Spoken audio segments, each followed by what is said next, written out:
Okay, good evening.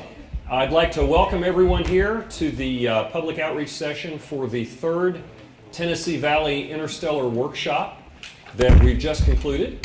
My name is Les Johnson. I'm the chairman of the TVIW, which is a 501c3 educational corporation in Tennessee, and is dedicated toward fostering the communication and technologies and innovations that may someday help us go to the stars. One of the questions I frequently get is this workshop because of the movie Interstellar, which was just released? I want to let everyone know that the timing of this workshop happened to just be serendipitous with the release of the movie Interstellar. This is our third meeting. Our last meeting was held 18 months ago in Huntsville at the other end of the Tennessee Valley. And we coordinated that there. And our first meeting was actually held in Oak Ridge about a year prior to that at this hotel. And this was our third meeting. We did adapt our schedule to accommodate the movie in that we were originally scheduled to meet the week before the movie came out. And when we found out about the movie and the release date, what we did is we moved our schedule to be after so that some of the attendees could have the benefit of having seen the movie and be able to talk about it while we're here. Now, why in the world are people gathering in the Tennessee Valley? And the world is a big question because we had people come into this event. There were about 65 active participants from all over the United States and from the UK and from Canada to participate in our workshop.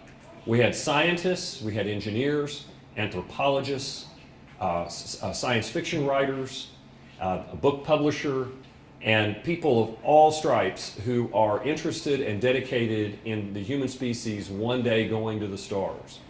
And as you'll hear from our speaker this evening, who I'll introduce momentarily, he's going to give an overview about the challenge of interstellar travel, the motivation somewhat for interstellar travel, and kind of where we are. After Paul gives his talk, we have, as a part of our group tonight, we have several science fiction writers and the publisher of Bay and Books, who is here with us, and she will moderate a panel of us who have also written science fiction to talk about interstellar travel, the influence of science fiction on science, and the influence of science on science fiction, and wherever the panel goes beyond that, which is up to both her and you, the audience participants, because we also want to have audience participation in that discussion. Also want to thank Barnes & Noble, who has set up out here and brought in books by the authors who will be on the panel. And we will have a book signing after the discussion if you're interested in getting any of the books by the authors. And if you do, please use one of the little coupons. Does anyone here have the coupons? Okay, we want to make sure these are handed out because TVIW is an educational organization. We get a small sliver of the proceeds from the sales that go to our education and outreach effort. And for the next 5 days online. Oh, and for the next 5 days online. By the way, thank you for being here. We appreciate you coming in. The other thing I want to mention about the TVIW is that we had an essay contest this year, and we had 2 students from universities in the Tennessee Valley who were the winners of that contest, who had all their expenses paid to come and participate for the last 2.5 days in the full part of the workshop. So we're trying to do an outreach and get that next generation of people interested and motivated in space exploration and the challenge of going to the stars. Well, with that, I'll introduce Paul Gilster. Paul, who I will probably let him introduce a little bit of himself, but I got to know Paul a few years ago when he wrote a really excellent book called Centauri Dreams. And Centauri Dreams is a journey through, really, the people who have been thinking about going to the stars, how it might be accomplished, and what motivates them. Had a great conversation with Paul in my day job, which happens to be at the Marshall Space Flight Center over in Huntsville. And by the way, we aren't sponsoring an interstellar mission anytime soon. I'm here on my own nickel representing myself, not the space agency. But at the time, I was working on advanced propulsion technologies, and I got a cold call from someone I'd never met who said, "I'm writing a book, could I come interview you?" And it was awesome. I was pleased to learn that I wasn't alone, in my thinking about how we might go to the stars. And I highly recommend this book, which they also have for sale here tonight. So Paul, come on up and I'll get you hooked up and we'll get us started. Ladies and gentlemen, good evening. What a pleasure to be here to discuss my favorite topic. I'm so glad to be among people who find this I hope, as fascinating as I do. Here on the screen you see Alpha Centauri, the two major Centauri stars, Centauri B, Centauri A, and what looks to be a planet. We think there's a planet there. We don't exactly know. It has not been confirmed.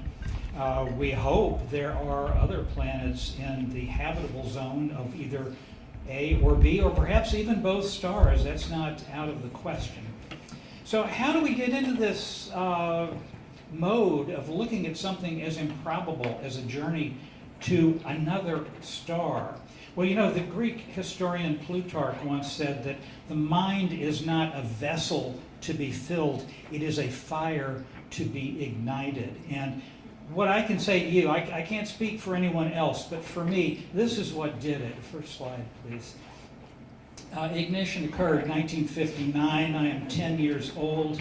In Chicago at a bookstore, I picked up Poul Anderson's The Enemy Stars. I'd been reading science fiction for a while, but mostly about trips to other planets. And then I looked at the blurb on the back of this, which I quote here. Whoa, a ship called the Southern Cross. It's launched to another star. It says, after 10 generations, the Southern Cross was the farthest thing from Earth of any human work. She was still not halfway to her goal. That changed my life. I mean, it's 10 years old, but really, it changed my direction. And I knew I always wanted to look at these things. Here's Alpha Crucis right here. That's the southernmost star of the Southern Cross. And after I'd read that book, I said, this is something I want to study. I got into a lot of other areas of work, so I was not a professional scientist through my career, but I did become a writer with a great fascination in these topics. Now, as we move along looking at how this field of study developed, I'm going to show you some of the precursors and the important people. So let's do the next slide, please. And here we have some people who were critical in building the groundwork for what I now consider the interstellar effort. I consider that interstellar engineering, that is actually trying to design feasible interstellar craft, really begins about 1950 for reasons that I'll explain in just a moment. So we've had over 60 years now of engineering. But before that, here on the top left, a Russian stamp showing Konstantin Tsiolkovsky, the great father of astronautics, certainly considered that worldwide, great Russian visionary. At the end of the 19th century, beginning of the 20th, he writes about things like how our species must go into the galaxy, into the stars, to find our destiny there. He writes about world ships, which are spaceships the size of small planets carrying huge populations that go into the deep, and discusses the rocket equation, which is what tells us how to use rockets and how the kind of factors that come into play when we want to make a rocket operate. To the right here at the top, Robert Goddard, the great liquid rocket fuel person from the 1920s. He launches a liquid fueled rocket in 1926. But in 1919, he wrote a method for reaching extreme altitudes where he describes the possibility of a trip to the moon. Some of you may know the New York Times mocked him and said, you know, rockets can't operate in space. There's nothing to push against. And we know how that turned out in 1969. We learned the truth of that statement. But in 1918, Goddard wrote a piece called The Ultimate Migration. He was looking at interstellar even in those days, and he envisions things like suspended animation and how we might do huge rockets using the power unlocked from the atom. Atomic energy is what he was really trying to get at there. So he again was another visionary of this era. At the bottom right is Eugen Sanger, an Austrian physicist. In the 1930s, he actually designed a bomber that would have gone suborbital and could have technically bombed New York. Thank God that was never actually put into practice. But it is conceivable, and I say only conceivable, that in 1943 the first man in space would have indeed been a German pilot, had that been built. Sanger was very important. He went on after the war in the 1950s to discuss what he called photon rockets, which used antimatter, and he thought he could channel the gamma rays from these reactions into an exhaust and create these incredibly large, incredibly fast spacecraft that could go close to the speed of light. And he examined what happens with relativity when you do that, and how the people you leave behind age at a different rate than you do. So when you come back from your trip, everybody is 10,000 years older. I mean, everything has changed. He was a huge influence on Carl Sagan, by the way, especially in the 1960s when Sagan was looking at that same idea. On the bottom left, this is Les Shepard. He wrote the paper I consider the first serious engineering study of interstellar craft. Again, 1952, Les Shepard. What Shepard did was to look at modes of propulsion he considered antimatter. We know that every particle has its anti-particle twin of opposite charge. Shepard wrote about that. He also wrote about world ships, these enormous structures we might send on thousands of years long journeys to the stars. And then in the middle there, I've got the Journal of the British Interplanetary Society. This is one of their so-called red issues, red cover issues, which were all devoted to interstellar flight. If you get into this topic at all seriously, you will find yourself looking at the Journal of the British Interplanetary Society quite a bit. The BIS, British Interplanetary Society, was designing moonships in the 1930s, designing starships in the 1970s, and I'll get in a few minutes. I'll talk a little bit more about what they're involved in now. So all of these were precursors and the beginning of what I call interstellar engineering. Next slide, please. What we had to find out, and we began to learn this in the 50s and early 1960s, was that rather than being something truly from science fiction, the idea that we might use known physics to propel a starship began to gain currency. The man portrayed here is a wonderful physicist, wonderful man named Robert Forward. And he worked on sail concepts quite a bit, and I want to pause on that. Bottom right there, you see that little silvery image, that's the Japanese Icarus solar sail. Now, solar sail works by using momentum imparted by photons from the sun, and it gets a push. The Japanese launched one of these and discovered that it does indeed work. Solar sailing operates. Icarus is still out there. A whole lot of sail missions are in the pipeline now because of what the Japanese were able to do. And Forward, he knew about that idea. It actually had been described in 1951 in a science fiction magazine. The first real paper on solar sails was in a magazine called Astounding Science Fiction. And the author used a pseudonym because he was a well-known scientist and didn't want to be laughed at. But indeed, that was one of the first papers. And Forward knew of that, and in 1962, he began writing about sails as well. But if you look at my background image, what I'm really showing you there is he was interested in using a laser beam to push the sail. You see, a solar sail, as it gets farther away from the sun, loses its punch, and it doesn't have as much motive force going for it. Less light is impinging on it. And Forward said, wait a minute, we've just invented lasers. That was in 1960. He was working out there where they were inventing them at Hughes Research Labs. And he said, couldn't we push a sail, a beamed sail, and give it a lot more power than the sun? So his first article on that, 1962, and then for the next several decades, he became a fixture on the interstellar scene as he described and discussed these concepts.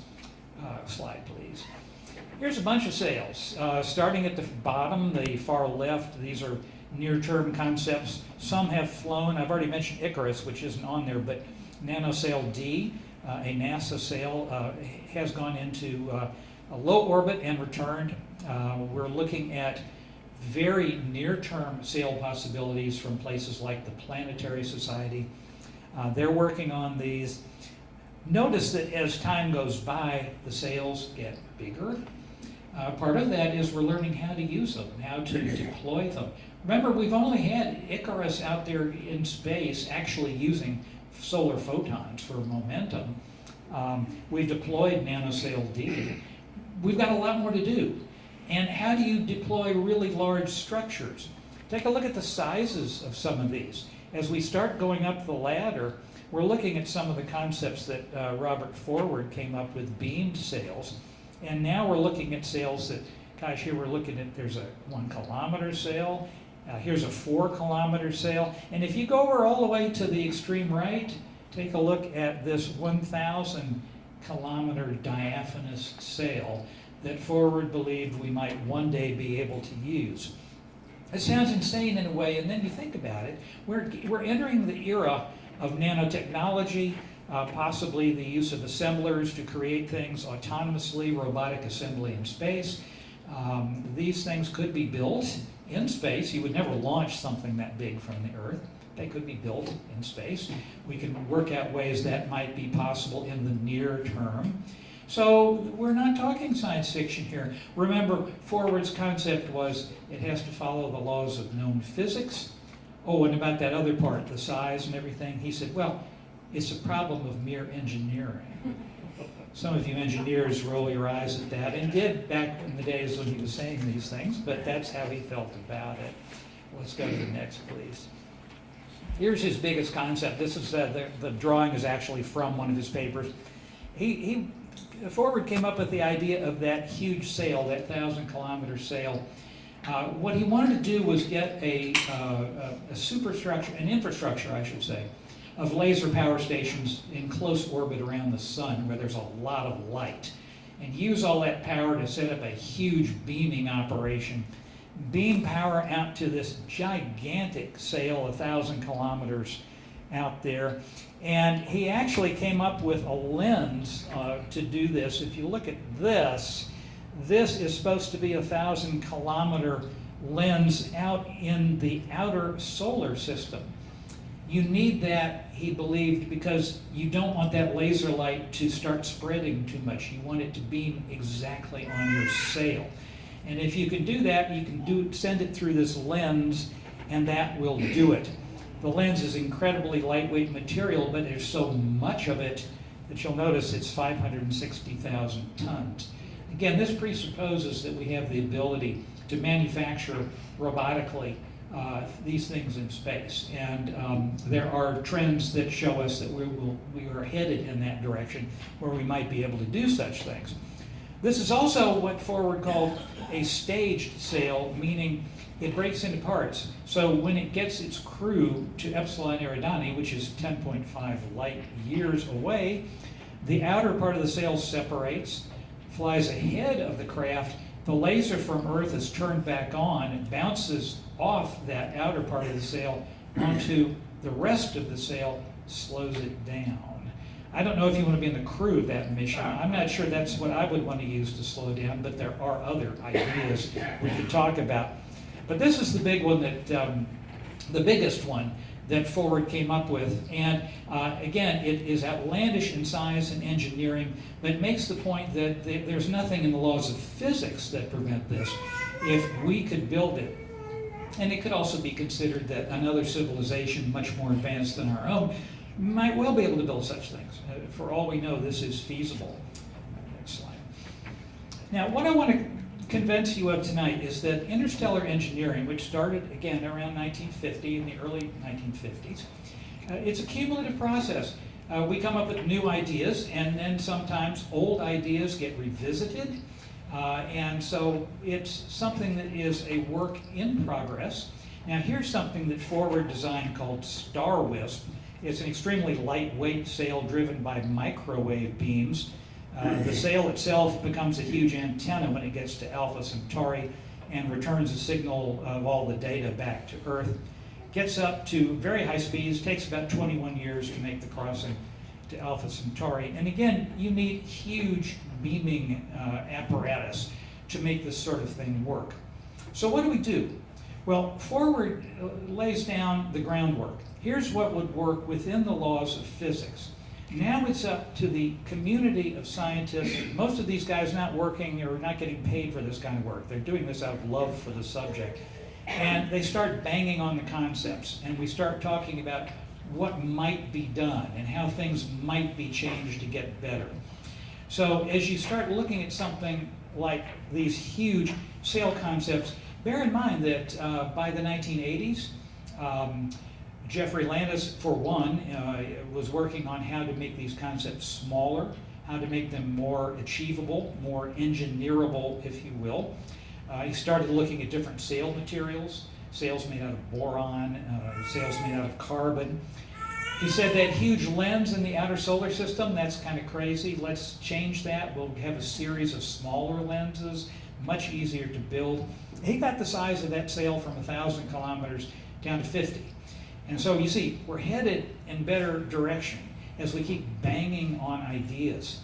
Now, just this morning, Sandy Montgomery from Marshall Space Flight Center was here in our workshop talking about another proposal which would beam energy out to the outer solar system using a series of apertures and get that beam energy toward a receding spacecraft if needed.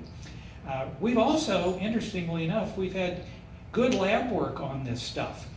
We know that you can beam microwaves at a sail and that you can drive a sail this way. Jim and Greg Benford, and you may know the name Greg Benford, you science fiction writers anyway would know that name. They were able to use experiments at the Jet Propulsion Laboratory in Pasadena to show that sails will behave and they will be subject to the accelerations we need them to be. I found out today my friend Les Johnson is going to be principal investigator on a sail mission as well. So sails are much in the news, and we are definitely making progress. Next slide, please. We don't have to use huge sails either. We don't have to make them necessarily out of physical things. Here's a concept that uses superconductor technology. What we do is we take a gigantic loop of superconducting material, we wrap it around and create a magnetic field, and we push the magnetic field. In this case, we do this with a beam. Now, back in the 70s, a fellow named Clifford Singer came up with this notion of actually sending particles, macroscopic pellets, to the sail, which would be vaporized and then would push against the magnetic field. Later on, Gerald Nordley, a U.S. Air Force engineer, came up with the idea of making smart pellets. You send a stream of highly engineered robotic pellets to the spacecraft and they navigate themselves. You don't have to have pointing accuracy that's quite as bad, because they can do their own navigation. And they arrive at the spacecraft and push against the magnetic sail to make it go.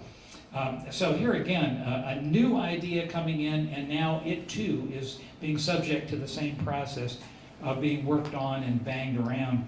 I'll also mention John Rather, who worked on these ideas in the 1970s. Another illustration of a man who took some of these basic ideas, forwards, big sail ideas, and so on, and really helped work out the physics to see what was needed and how these things might be done. Well, sails aren't our only option, and if we go to the next slide, we'll see there is a nuclear option that we can pursue. This is Project Orion, which actually would set off nuclear charges behind the spacecraft and push against a pusher plate. You, as the crew, are assigned to ride behind an enormous shock absorber as these atomic charges go off, and we hope it won't be too bumpy a ride. But interestingly enough, the work on this done in the late 50s and the early 60s indicated that the method works. The Orion team used chemical charges to emulate the nuclear charges and found that they could fly the spacecraft. You can go to the Smithsonian Air and Space Museum to see one of these very small test vehicles. The actual vehicle would have been gigantic. They were talking about missions to Saturn as early as 1968 with a large crew, a crew of 100. There was a joke running around that they would put a barber's chair in there for the crew. Just they were kind of thumbing their nose at the fact that they could lift so much weight with this method. And they could have. What killed this was, of course, the nuclear aspect and the test ban treaties. So Orion then fell into limbo. But in 1968, we got a Starship concept. That one was from Freeman Dyson. Go ahead with the next slide there. And here is the idea. It's the Orion concept using a hydrogen weaponry, a fusion bomb weaponry, turned into useful, peaceful purposes to accelerate a Starship all the way to the Alpha Centauri stars. About 140 years to get there. That's 3% of light speed. Very interesting concept. Dyson had to write this up by using publicly available material on thermonuclear weapons because the stuff he really knew about was all classified. So he could only quote from the stuff that was in the popular press, and that did influence the design somewhat.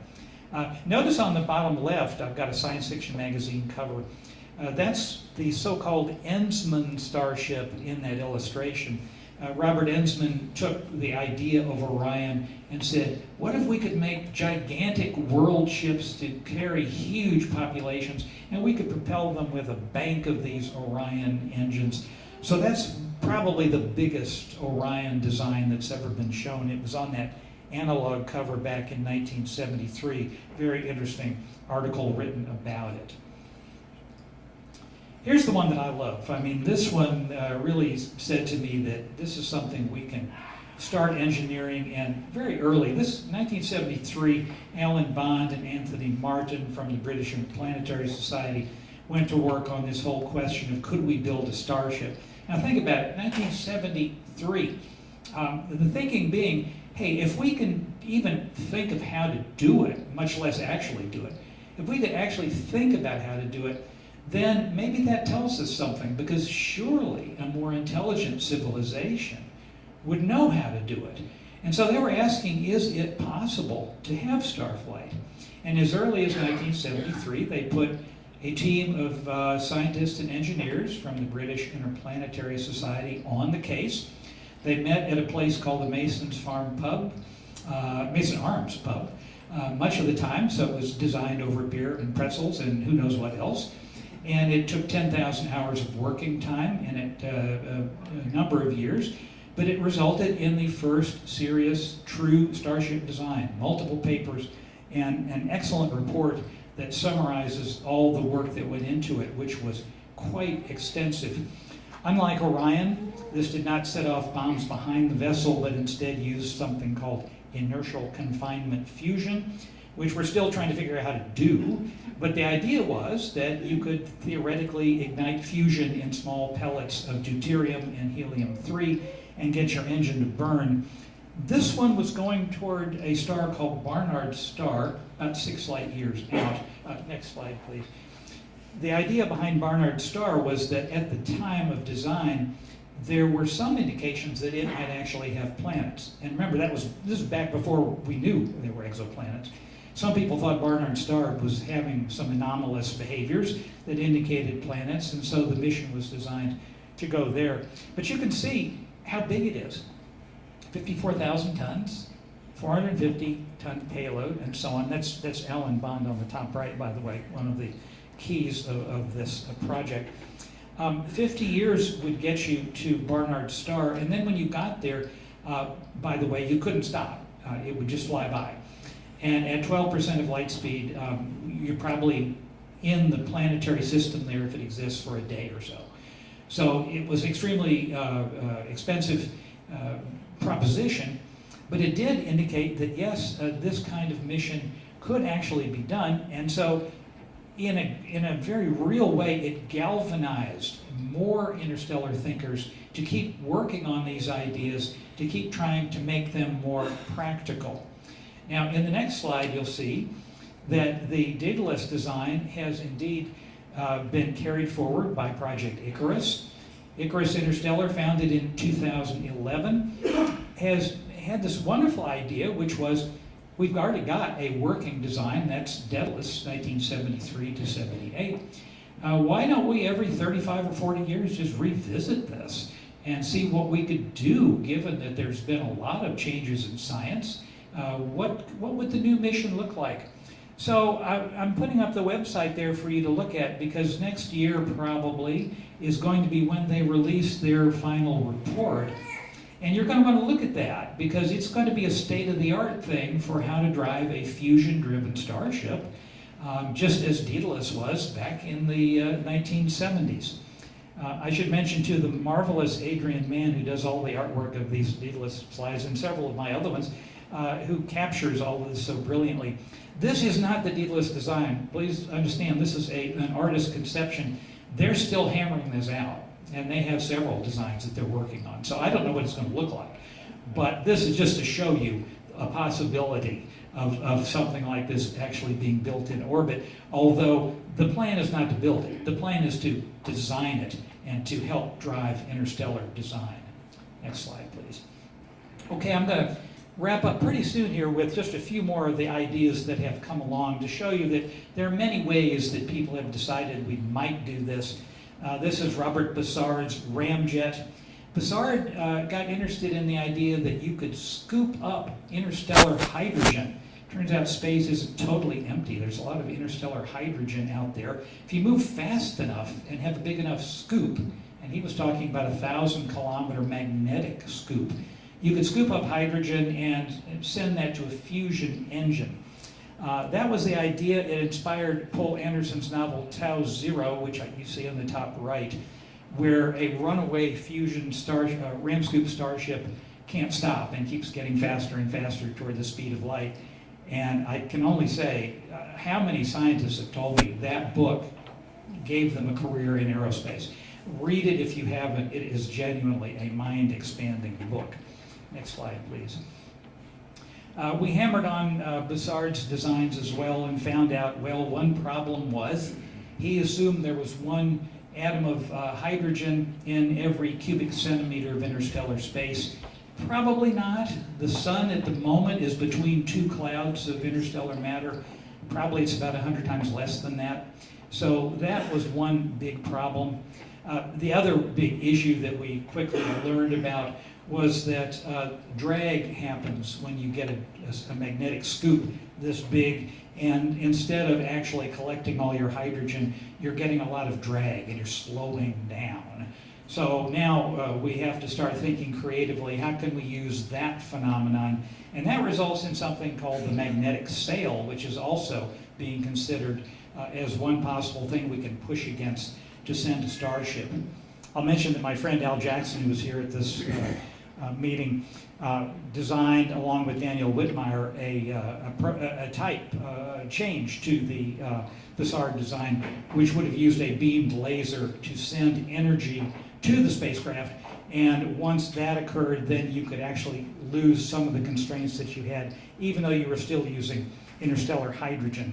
So, as always, the point is reinforced that interstellar engineering is all about taking ideas, promoting them, bringing them out, getting laughed at, and then having people say, oh, but maybe we could actually make that work if we changed this.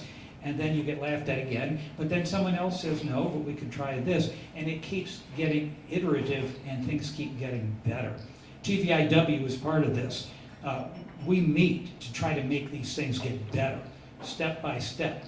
And I don't think anybody here has the assumption that we're going to solve this in 10 years. I mean, it may be generations. But if we don't do the foundation laying now, then later it's going to take that much longer. So the idea is think long term. Let's get what we can get done now and bang on the ideas and hammer on things and pass this along to future generations as we need to. Here's an antimatter rocket. I'll just mention that briefly. Antimatter gets a lot of press because you get a lot of bang out of it. If you put antimatter together with matter, you release 100% of the energy in the matter, which sounds great. It's much more than you get out of fusion, which is between 1 and 2%. It sounds great, but it's extremely hard to do. And for one thing, we can't make antimatter very easily, and certainly not in quantities. This is totally a conceptual design of what we could do if we got all the antimatter we needed. And if you take a look at it, it's quite a strange craft. Antimatter is being used to produce pions, because when matter and antimatter annihilate, they produce gamma rays and pions. This is what happens with protons and antiprotons meeting. And these pions can be affected by a magnetic field and channeled into an exhaust. But the problem is keeping the antimatter stored is extremely difficult. It's a huge challenge. The heat that you get out of one of these things, way back in 1952, Les Shepard came up with the equations to show how hot this reaction is going to be. So this is extremely long. It's that way because it needs to release a lot of heat into the cosmic heat sink around it. And also because we have to manage the problem of very damaging gamma rays striking the critical components of the ship and so on.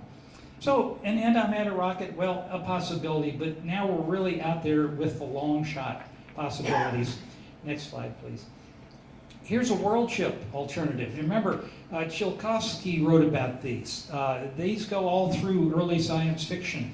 And you may remember the L5 Society that looked at the possibility of colonies in outer space, in these enormous structures. And my feeling is that at some point, if we ever do have a colony in outer space that looks something like that, and people get used to living in them, somebody in one of them is going to say, you know, why don't we just go someplace? I mean, it might take us 3,000 years, but we have everything we need here. Let's see if we can't just make a long, slow trip to the stars. So there's your slow boat to Centauri, as I call it. One way to get there, you go through multiple generations on the ship, but you have living conditions that really sort of mimic the Earth. Not all that bad. What about breakthroughs? Well, who knows? The movie just came out. I'm told, I haven't seen Interstellar, I'm told there's a wormhole in it. Now, there's also the possibility of warp drive of some kind. Back in 1996 until 2002, Mark Millis, who is here tonight, headed the NASA Breakthrough Propulsion Physics project. They looked at the kinds of ideas that might help us understand what new physics we needed if we were ever going to see this kind of thing, and we don't know if we will or not. But in the top corner there on the right, you'll notice this book, Frontiers of Propulsion Science.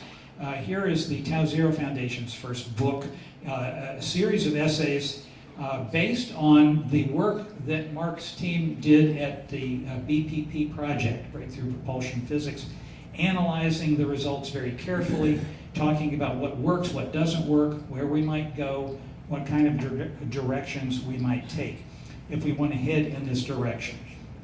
So, breakthrough propulsion, well, we just don't know. There's a small team at Johnson Space Center also working on this. Everybody involved in this kind of work will tell you, we are not building a Starship with this. We don't know how to do it. We're a long, long way. We're just poking around at it, trying to understand how to address the problem, what the issues are. So, with the next slide, I'm going to tell you who we are, and by that I mean TVIW and other interstellar organizations. Here are the logos for the ones that I have worked with or in some way have had dealings with. There are others out there. I'll go ahead and do some questions now, but what I'll do in a minute or two as we're doing questions is I'll put up the web addresses for each of these in case you want to get in touch with any of the organizations. Everybody needs volunteers. Remember, this is from day one. This has been a volunteer effort. And when I say from day one, I really mean it. The government has tried a bit, breakthrough propulsion physics and so on. There have been other government efforts, but they're small. They don't come to a whole lot of money. And people aren't exactly retiring on what they make from this kind of work. So if you want to get into interstellar work, you're going to be working with volunteers at meetings like this. It's a wonderful bunch. It's a small group. It reminds me, Tony actually reminds me of the early days of science fiction back in the 30s when there was a very small bunch and you could get all the science fiction writers in one room. And it's kind of like that now with interstellar techniques and propulsion. You can get us all in one room. I just write about this stuff. I'm not a scientist. So these guys that I'm telling you about are my heroes, and that's how I wrote that book, because I got so caught up in what they do. So let me see if there are any questions now. And anyone out there with a question, please just raise your hand, and we'll get someone to come around with a microphone, and we can answer the questions. There we go. There's one. How come we don't know whether there are planets at our nearest star neighbor? Yeah, Alpha Centauri. Right. Well, the possibility that there is one has been established, although again, it's not confirmed. The reason is that you're dealing with an extremely bright object. It's so close, and it's a binary star. It's actually a triple, but Proxima doesn't really count for that. It is so close, and the orbital configuration is such that at large times during the orbit of B around A, we're effectively masking the signal that we'd like to look for. So right now, we just had the announcement recently that there was probably a planet around Centauri B, but we can't confirm it yet, and now we're in limbo for a few years as these two stars rotate around each other, and then when the configuration gets good again, in maybe 5 years, we could start once again looking to see. The other problem is that stars are themselves very active, and so depending on the star, when you're using so-called radial velocity methods, you're trying to figure out, is the star moving to and fro? Can you spot that motion, which is the tug of a planet? Unfortunately, that signal can be mimicked by what's going on the star itself, so-called starquakes. So that's why it's a very tough nut to crack. I think we'll know more in about 10 years on that one. Other questions, please?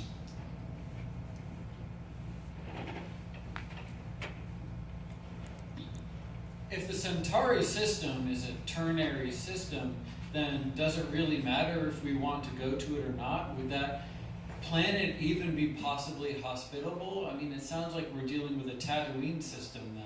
Yeah, that's a great question. And actually, that's what I always thought. Back in the 90s, two scientists named Holman and Wigert went to work on this and asked the question, are there orbits around Centauri A, Centauri B, that would allow habitable planets? And no one thought there were. I mean, it just looked like it would be totally disrupted. But it turns out there are. Now, you can't go very far out.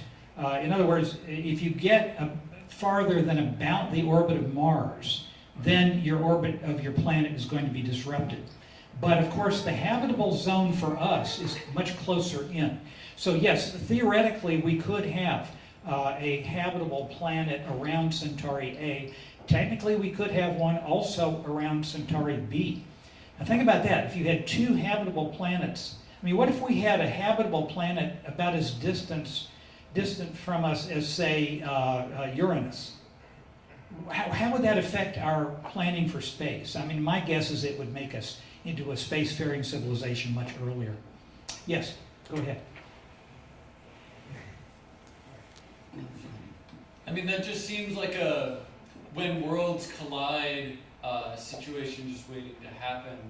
Are there any sort of mathematical models that people have been crunching to make sure that those sorts of planets wouldn't just smash into one another? Yeah, absolutely. Yeah, that's the wave of exoplanet studies that we've been going through since the mid-1990s. That kind of work is a big part of it because we found that about half the stars we see are double stars or multiple star systems.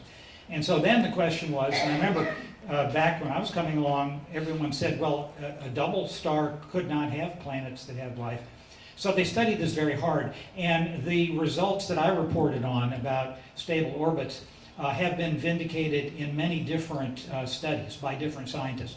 So it looks very clear that there are possible orbits there. Whether those planets are there, we just don't know, not yet. But the possibility is there, even around Proxima Centauri, which is a red dwarf. We studied it very intensively. We can rule out fairly large planets around it because we would have found them by now.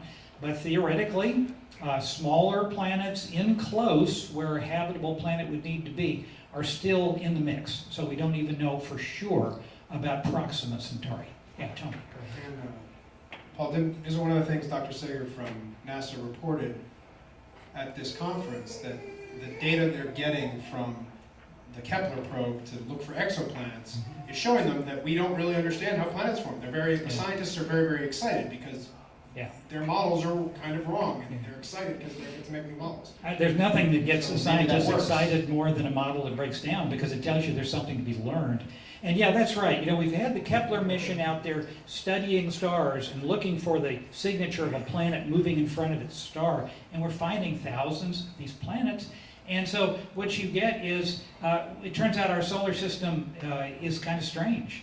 We all kind of figured, okay, rocky planets near the star and gas giant planets further out.